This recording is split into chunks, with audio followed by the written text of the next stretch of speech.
उमेश और मालती एक धनी दंपत्ति थे। एक बेटी थी। बहुत खुशहाल परिवार था। लेकिन उमेश जितना दयालु था, मालती उतनी ही घमंडी थी। वासु एक गरीब लड़का था। उसकी 3 बहनें थीं। माँ और बाबूजी अक्सर बीमार रहते थे। घर का खर्चा चलाने के लिए वह उमेश के घर नौकरी करता था। वासु ने कहा, साहब साहब, आज मुझे जल्दी भेज देना। आज मेरे बाबूजी की तबीयत खराब है, उन्हें लेकर डॉक्टर के पास जाना है। तो उमेश ने कहा, अच्छा, पहले क्यों नहीं बताया? जाओ तुम पहले उन्हें दवा दिलवाओ। तो मालती बोली, नहीं वासु, पहले चारू को कॉलेज छोड़ दो, उसके बाद जाना। अरे, चारू को तो मैं अपने साथ ले जाऊंगा, उसे अस्पताल जाना है। आप ही आया करो इन नौकरों की बातों में। मैं इन लोगों को अच्छे से जानती हूँ। कहीं घूमने फिरने जाना होगा, इसीलिए बहाना बना रहा है। नहीं मालकिन, मैं झूठ नहीं बोलता। चलो मैम साहब, मैं आपको कॉलेज छोड़ देता हूँ। कॉलेज पहुंचकर चारू ने कहा, सुनो वासु, लेने के लिए टाइम से आ जाना। मुझे लेट लतीफ लोग बिल्कुल पसंद नहीं है। वासु चारू को कॉलेज छोड़कर अपने बाबूजी को अस्पताल लेकर चला गया। उन्हें दवाई दिलवाने में 2 बज गए। वासु ने जब टाइम देखा तो उसे याद आया कि 2 बजे तो उसे चारू को लेने जाना था। वह अपने पिताजी को छोड़कर कॉलेज पहुंचा तो उसने देखा, हैं? ये क्या? चारू मैम साहब एक लड़के के गले में बाहें डाले हुए खड़ी हैं और ये लड़का बार बार मेम साहब के बालों में उंगलियां घुमा रहा है। मेम साहब जल्दी घर चलो, ऐसे किसी लड़के के इतने करीब खड़े होना अच्छी बात नहीं है। तो चारू ने गुस्से से कहा, अपनी औकात में रहो वासु, नौकर हो, नौकर बनकर रहो, मालिक बनने की कोशिश मत करो। हाँ, हे माता रानी, चारू मेम साहब को सद्बुद्धि दो। चारू को डर रहने लगा कि कहीं वासु घर में उसकी पोल पट्टी ना खोल दे। उसने सोचा कि उसे कोई ऐसी तरकीब निकालनी चाहिए कि वह यहाँ से चला जाए। चारू ने अपनी मम्मी के पर्स से 10,000 रुपए निकालकर चुपके से वासु के खाने के डिब्बे में रख दिए। चारू ने अपनी माँ से कहा, मम्मा जरा मुझे 2,000 रुपए देना, मुझे स्कूल में जमा करने हैं। मेरे पर्स में से ले लो चारू। मम्मा आपका पर्स तो खाली है। मालती हैरान होकर बोली, ऐसा कैसे हो सकता है? मैंने कल ही तो 10,000 रुपए रखे थे उसमें। मम्मा वासु से पूछो, मैंने उसे इस कमरे में आते देखा था। वासु इधर आओ, मेरे पर्स के पैसे तुमने चुराए हैं? देवी माँ की कसम मालकिन, हम तो इस कमरे में आए भी नहीं। अभी पता चल जाएगा। मम्मा इसकी तलाशी लो। मालती उसकी तलाशी लेने लगी। मम्मा इसके खाने का डिब्बा भी देखो। डिब्बा खोलकर देखा तो उसमें से पैसे गिर पड़े। उमेश और मालती ने उसे बहुत मारा और काम से हटा दिया। हे देवी माँ, मैंने हमेशा तुम्हारी पूजा की, लेकिन आज तुम्हारे रहते हुए मुझ पर चोरी का इल्जाम लगा है। अब मैं क्या करूंगा माँ? घर में जवान बहनें और बीमार माँ बाप हैं। इतनी जल्दी तो कहीं कोई काम भी नहीं मिलेगा। नारायण नारायण। माँ, आज मुसीबत में तुम्हारा भक्त तुम्हें पुकार रहा है, उसकी मदद करो माँ। नहीं नारद, अगर मैंने उसकी मदद की तो वह मेरे भरोसे रहेगा। उसे खुद मजबूत बनना होगा। वासु ने इधर उधर से पैसे उधार लिए और एक पुराना रिक्शा ले लिया। रिक्शा लेकर वह घर पहुंचा तो माँ ने उससे पूछा, बेटा वासु, ये रिक्शा किसका है? माँ, ये रिक्शा मेरा है। बहुत दिन हुए नौकरी करते हुए, अपना काम अपना होता है। अब माँ को कैसे बताता कि उसे छोटी मालकिन ने चोरी का इल्जाम लगाकर काम से निकाल दिया है। वह चुपचाप रिक्शा चलाने चला गया। 2 महीने ऐसे ही गुजर गए। कोई इक्का दुक्का सवारी ही मिलती, लेकिन इतने में गुजारा कैसे होता? वह बहुत परेशान हुआ। वह देवी माँ से प्रार्थना करने लगा, हे देवी माँ, इतना बड़ा इम्तिहान मत लो। पिछली तनख्वाह पिताजी की दवाइयों में खत्म हो गई। पुराना रिक्शा देखकर कोई सवारी बैठने को तैयार नहीं। मन करता है कि आत्महत्या कर लूं। वासु रोने लगा। अरे देवी माँ, कहाँ चल दी? मेरे भक्त को कोई सवारी नहीं मिल रही, उसकी मदद करने जाना है। लेकिन आपने तो कहा था कि उसे खुद मजबूत बनना होगा। मैं नहीं चाहती कि वह निराश होकर कोई अनुचित कार्य करे, इसलिए मुझे जाना होगा। नारायण नारायण, आपकी लीला आप ही जाने माँ। देवी माँ एक औरत का रूप लेकर वासु के पास पहुंची और बोली, क्या तुम मुझे गांव की तरफ जो जंगल है वहां लेकर चल सकते हो? जरूर, आइए बैठिए। कितने पैसे? सुबह से खाली बैठा हूं, आप जो चाहे वो दे देना। मुझे पैसों की बहुत जरूरत है। चलो जल्दी। जंगल पहुंचते ही उन्हें किसी लड़की के चीखने की आवाज आई। तुमने रिक्शा क्यों रोक दिया?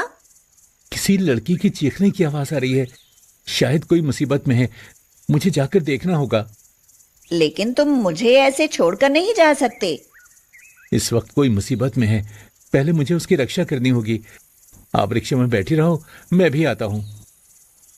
वह दौड़कर गया और देखकर चौंक गया। चारू मेम साहब, आप?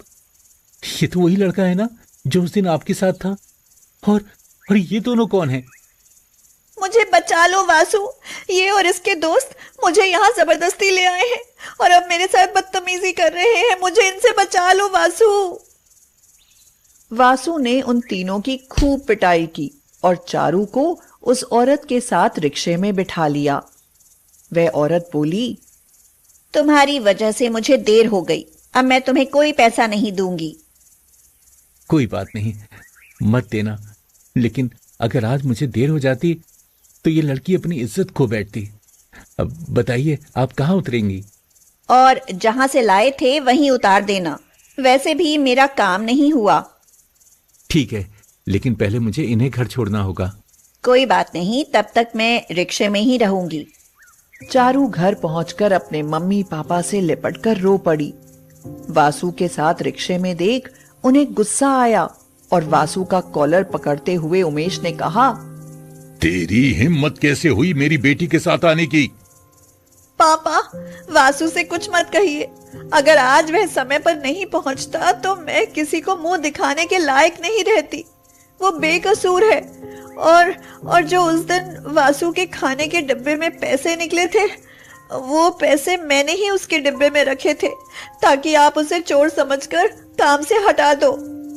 बेटा, लेकिन तुमने ऐसा क्यों किया?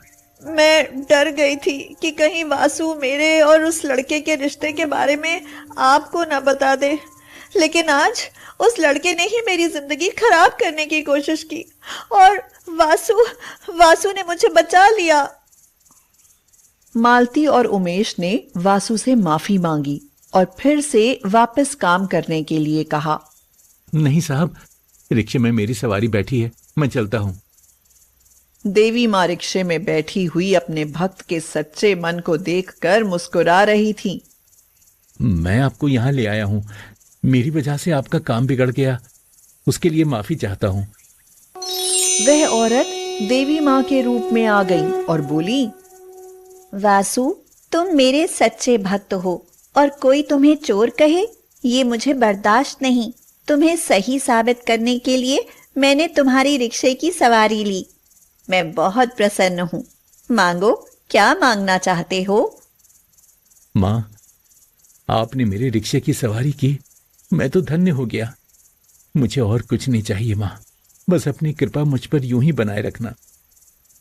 आज के बाद तुम्हारे जीवन में कोई बाधा नहीं आएगी। मेरा आशीर्वाद हमेशा तुम्हारे साथ है। ये कहकर देवी माँ अंतर्ध्यान हो गईं। वासु ने घर जाकर देखा तो उसका घर एक बहुत बड़ा बंगला बन चुका था।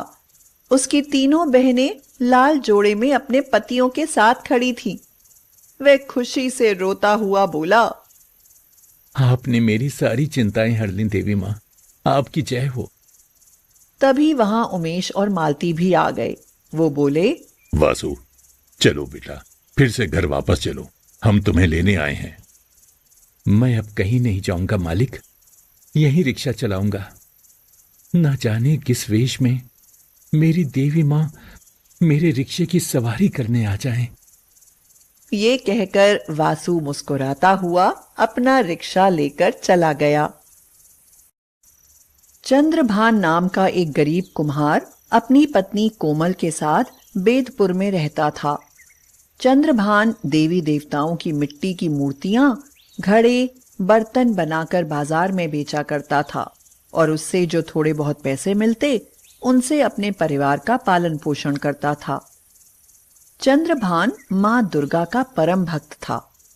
वह मां दुर्गा की दिन रात पूजा किया करता था। चंद्रभान ने कहा, हे मां जगत जननी, आपने हमेशा मुझे दुखी देखकर सुख की छांव की है। हमें तो सब आपका ही आसरा है मां। हम भक्तों पर सदैव अपना आशीर्वाद बनाए रखना मां। चंद्रभान पूजा करके देवी मां का प्रसाद अपनी पत्नी कोमल को देने जाता है और कहता है, कोमल, ये लो देवी मां का प्रसाद। अरे क्या हुआ कोमल, तुम अभी तक लेटी क्यों हो? तुम्हारी तबीयत तो ठीक है ना? तो कोमल उसे कहती है, जी पता नहीं, सुबह से चक्कर आ रहे हैं और बेचैनी हो रही है। अच्छा, मैं अभी विमला दीदी को बुलाकर लाता हूं, तब तक तुम अपना ध्यान रखना। चंद्रभान पड़ोस में रहने वाली विमला दीदी को बुलाने जाता है। विमला कोमल से सारी बातें पूछती है तथा कुछ देर बाद वह कोमल से कहती है, कोमल, 9 महीने बाद इस घर में बच्चे की किलकारी गूंजेगी। तुम तो बस मिठाई तैयार रखना, तुम माँ बनने वाली हो। कोमल खुशी से बोलती है, क्या दीदी, ये सच है? सुनो जी, क्या आपने सुना? हाँ कोमल, मैंने सब सुन लिया है। देवी माँ की कृपा से तुम्हारी गोद भर गई। चंद्रभान और कोमल दोनों देवी माँ के आगे अपने शीश झुकाकर उनका बहुत बहुत आभार प्रकट करते हैं। रोजाना चंद्रभान मिट्टी के बर्तन बनाता और उन्हें बेचता। इसी तरह समय बीतता गया। चंद्रभान और कोमल को सिर्फ अपने बच्चे का इंतजार था। एक शाम कोमल ने उससे कहा, सुनिए जी, मुझे लगता है कि मेरे दर्द शुरू हो गए हैं। आप विमला दीदी और दाई माँ को बुला लीजिए। चंद्रभान जल्दी से जाकर विमला दीदी और दाई माँ को बुला लाता है। कुछ ही देर में विमला दीदी और दाई माँ आ जाती हैं। दाई माँ कोमल को देखती हैं और कहती हैं, तुम्हारे बच्चे का इस दुनिया में आने का समय हो गया है। दाई माँ और विमला दीदी बच्चे को इस दुनिया में लाने की कोशिश करते हैं। चंद्रभान उनसे कहता है, ये लीजिए विमला दीदी, देवी माँ के चरणों में चढ़ाया गया जल है। ये कोमल के मुंह में डाल दीजिए, इससे उसे आराम मिलेगा। कुछ ही देर में कोमल के बच्चे ने इस दुनिया में जन्म ले लिया। दाई माँ के हाथ में एक प्यारा सा बच्चा है जिसकी किलकारी से पूरा घर गूंज उठा। दाई माँ ने कहा, यह कैसा चमत्कार है। माँ दुर्गा के नाम का जल पीते ही कोमल को आराम मिल गया और ये बच्चा भी आसानी से हो गया। जय माँ दुर्गा। तो विमला बोली, बधाई हो चंद्रभान भैया, लड़का हुआ है। जाओ सुरेंद्र हलवाई के यहाँ से लड्डू का डिब्बा ले आओ। चंद्रभान मिठाई का डिब्बा लेकर आता है और सबका मुंह मीठा करवाता है। चंद्रभान और कोमल बेटे के जन्म के बाद बहुत खुश थे तथा दोनों अपने बेटे को माँ दुर्गा के चरणों में माथा टिकवाते हैं। चंद्रभान कहता है, कोमल, माँ दुर्गा की कृपा से जब से हमारा उत्तम पैदा हुआ है तब से मेरे कारोबार में भी वृद्धि हो गई है। अब से मुझे और ज्यादा मूर्तियां और बर्तन बनाने होंगे। तो कोमल ने कहा, जी, जब से देवी माँ ने हमारे उत्तम को हमारी झोली में डाला है तब से हमारा जीवन खुशियों से भर गया है। उत्तम के आने के बाद चंद्रभान और कोमल की जिंदगी पूरी तरह से बदल गई थी। वह दिन भर उसके साथ खेलते और उसे बहुत प्यार करते। धीरे धीरे समय बीतता गया और उत्तम 9 महीने का हो गया तथा वह घुटनों के बल चलना सीख गया। एक सुबह कोमल ने कहा, सुनिए जी, कहाँ हो? अरे ये तो माँ दुर्गा की भक्ति में लीन होकर बर्तनों के लिए चिकनी मिट्टी तैयार कर रहे हैं। चलो अच्छा है, उत्तम सो रहा है, तब तक मैं जल्दी से भोजन तैयार कर लेती हूँ। हाँ। कोमल भोजन बनाने के लिए झोपड़ी के अंदर चली जाती है। चंद्रभान माँ की भक्ति में लीन होकर आंखें बंद किए मिट्टी को अपने पैरों से रौंद रहा था। चंद्रभान मिट्टी को अपने पैरों से रौंदते हुए माँ दुर्गा के नाम का जाप कर रहा था। तभी उसका बेटा उत्तम घुटनों के बल चलकर अपने पिता की ओर आ जाता है और इस बात से अनजान चंद्रभान मिट्टी के साथ अपने कलेजे के टुकड़े को भी रौंदता जाता है। उसका बेटा पूरी तरह से मिट्टी में मसल चुका था। चंद्रभान के पैर पूरी तरह से लहूलुहान हो चुके थे, पर वह माँ दुर्गा की भक्ति में लीन और इस बात से अनजान निरंतर अपने काम के प्रति लगा हुआ था। तभी वहां कोमल आ जाती है। अरे उत्तम कहाँ गया? मैंने तो उसे यहीं सुलाया था। लगता है अपने पापा के पास खेल रहा होगा। हे भगवान, आपने ये क्या अनर्थ कर दिया? आंखें खोलिए, आपके पैर खून से सने हुए क्यों हैं? आपने ये क्या कर दिया? आपने हमारे उत्तम को मिट्टी में कुचल दिया।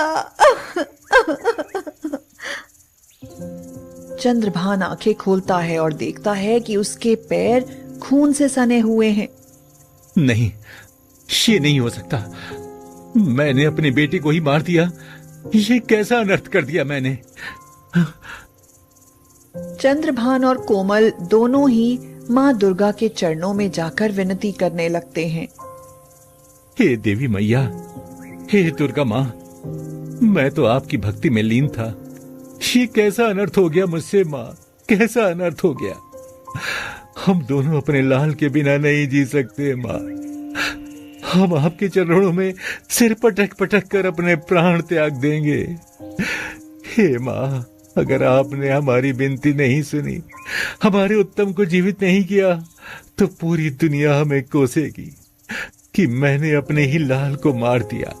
मेरी भक्ति की लाज रखो माँ, मेरी भक्ति की लाज रखो माँ। सुनो जी, माँ दुर्गा आपकी विनती जरूर सुनती है। आप उनसे कहें कि हमारे लाल को जीवित कर दे, हमारी खुशी हमें लौटा दे। माँ, हमारे पुत्र को जीवित कर दो। माँ, हमारे पुत्र को जीवित कर दो। चंद्रभान और कोमल माँ दुर्गा के चरणों में सिर पटक पटक कर रोने लगे और अपने पुत्र को जीवित करने की विनती करने लगे। माँ दुर्गा तो करुणा की देवी हैं। वह अपने भक्तों को परेशानी में नहीं देख सकती।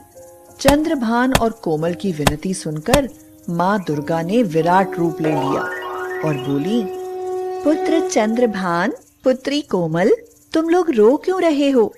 वह देखो, तुम्हारा पुत्र बिल्कुल सही सलामत है। माँ दुर्गा के आशीर्वाद से मिट्टी में बच्चे का आकार बन जाता है और माँ के चमत्कार से उत्तम जीवित हो जाता है तथा मिट्टी में खेलने लगता है। चंद्रभान और कोमल अपने पुत्र को देखकर खुशी से झूम उठे। उनके घर का चिराग माँ के आशीर्वाद से फिर से जल उठा था। चंद्रभान ने कहा, हाँ, आपने मेरे पुत्र को जीवित कर दिया है माँ। हे माँ, आप धन्य हो। आपकी जय हो माँ, आपकी जय हो। कोमल, कोमल, माँ ने हमारे लाल की जान बचाई और उन्होंने नया जीवन दिया है। हम उत्तम को माँ वैष्णो देवी के दर्शन कराने ले जाएंगे। हाँ। चंद्रभान और कोमल उत्तम को माँ वैष्णो देवी के दर्शन कराने ले जाते हैं और वहां से अपनी झोली खुशियों से भरकर लौटते हैं। सुबह नहा धोकर लक्ष्मी जी को पूजा के बाद ही आरोही का दिन शुरू होता था। ये संस्कार उसमें बचपन से ही आ गए थे, क्योंकि उसके दादी दादा लक्ष्मी जी के परम भक्त थे। मगर आरोही के माता पिता के पास इतना समय ही नहीं था कि वो पूजा में अपना समय बर्बाद करें। आरोही के पिता एक अफसर की गाड़ी चलाते थे और उसकी मां अपने 5 बच्चों में इतनी व्यस्त रहती थी कि उसे सांस लेने का भी समय नहीं मिलता था। और फिर अचानक से एक दिन उन पर दुखों का पहाड़ टूट पड़ा। अंधेरे में गाड़ी चलाते समय खाई में गिर गई, जिससे उस अफसर और आरोही के पिता दोनों की मौत हो गई। बहुत कोशिशों के बाद भी उनकी बॉडी नहीं मिल पाई। आरोही अपनी मां से बोली, मां, होश में आओ, पिताजी अब नहीं रहे। तो आरोही की मां बीना बोली, नहीं आरोही, ऐसा कैसे हो सकता है? तेरे पिताजी को कुछ नहीं हो सकता। आरोही बोली, मां, पिताजी हमेशा के लिए हमें अकेला छोड़ गए, अब वो कभी नहीं आएंगे। तो बीना गुस्से में बोली, नहीं, तू तो लक्ष्मी माँ की पूजा करती थी ना, उनसे कह कि तेरे पिताजी को वापस भेज दे, नहीं तो मैं इस घर में कभी उनकी पूजा नहीं होने दूंगी।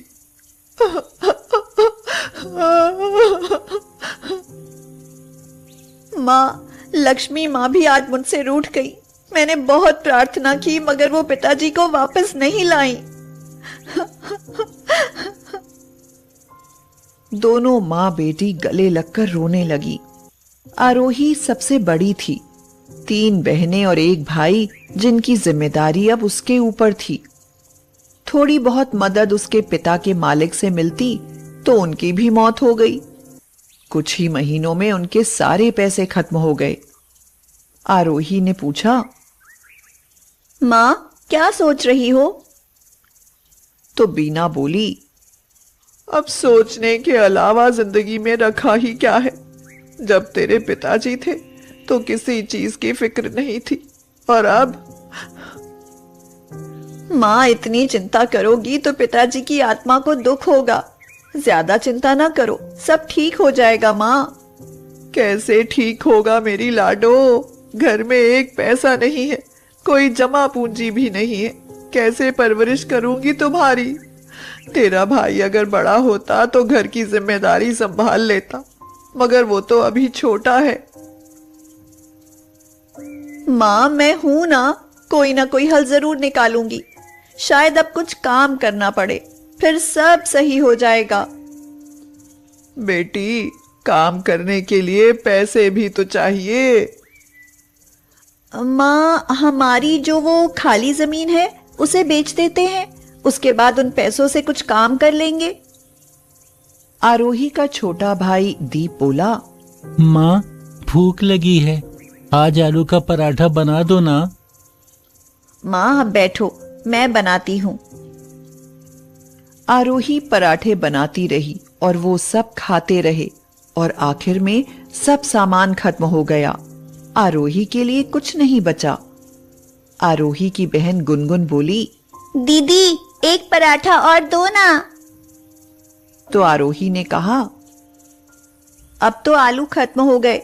वैसे ना तुम लोग पराठों पर तो एकदम से टूट पड़ते हो। मैंने कितने सारे पराठे बनाए थे, लेकिन तुम्हारे लिए वो भी कम पड़ गए। तू पराठे बनाती ही इतने स्वादिष्ट है कि पेट भर जाए, मगर नियत नहीं भरती। तुम्हारे लिए तो लगता है कि एक ढाबा खोलना पड़ेगा। Great idea. तो माँ, मेरे लिए एक ढाबा खोल ही दो। तू कर पाएगी आरोही? आप चिंता मत करो, बस आप हमारी वह जमीन बेचकर पैसों का इंतजाम करो माँ, बाकी सब मैं कर लूंगी। बीना ने बहुत सोचा, फिर उसने फैसला लिया कि वह अपनी जमीन बेचकर एक ढाबा ही खोलेगी। आरोही ने शुरुआत एक छोटे से ढाबे से करी, जिसके मंदिर में बीना के मना करने के बाद भी आरोही ने लक्ष्मी जी की मूर्ति रखी। हे लक्ष्मी माँ, हमारी मदद करना। अगर लक्ष्मी माँ कहीं होती तो तेरे पिताजी को नहीं छीनती। लक्ष्मी माँ किसी का बुरा नहीं चाहती माँ। हे प्रिय, आरोही तुम्हारी इतनी भक्ति करती है, फिर तुमने उसके पिताजी को उससे क्यों छीना?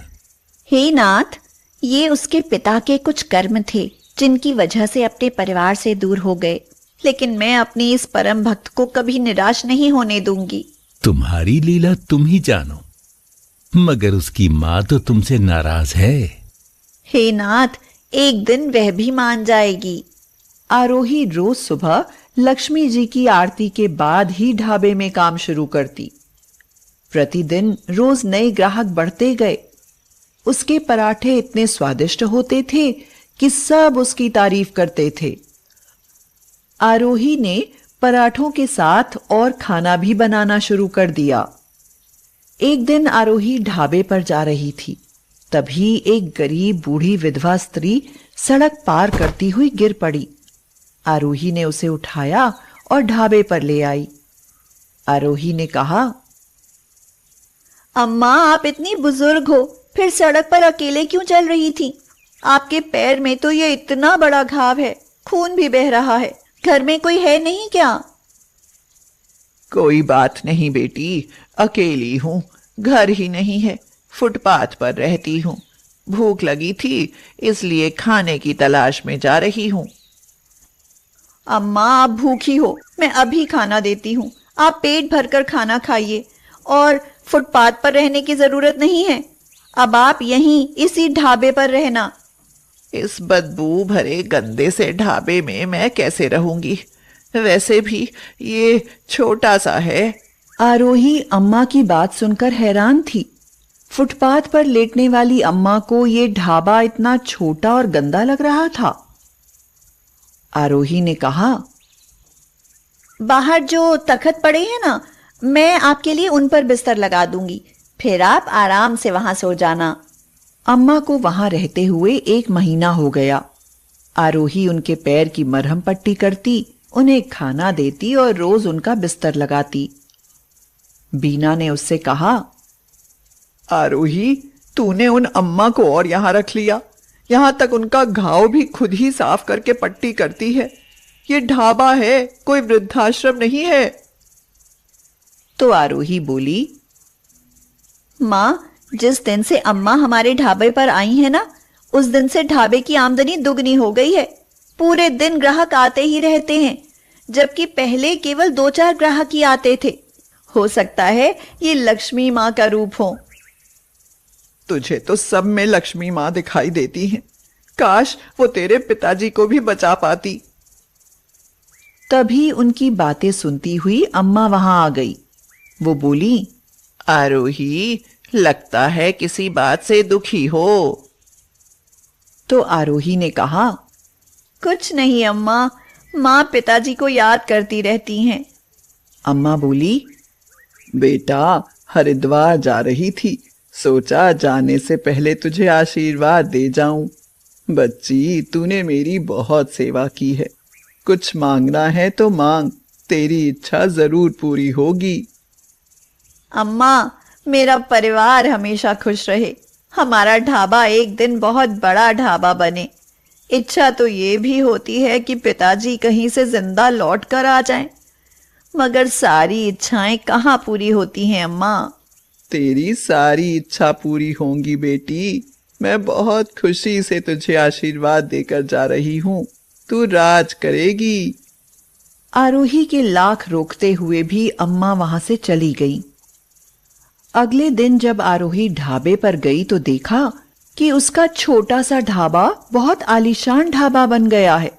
उसमें पूरा गोदाम और रसोई सामान से भरे पड़े हैं।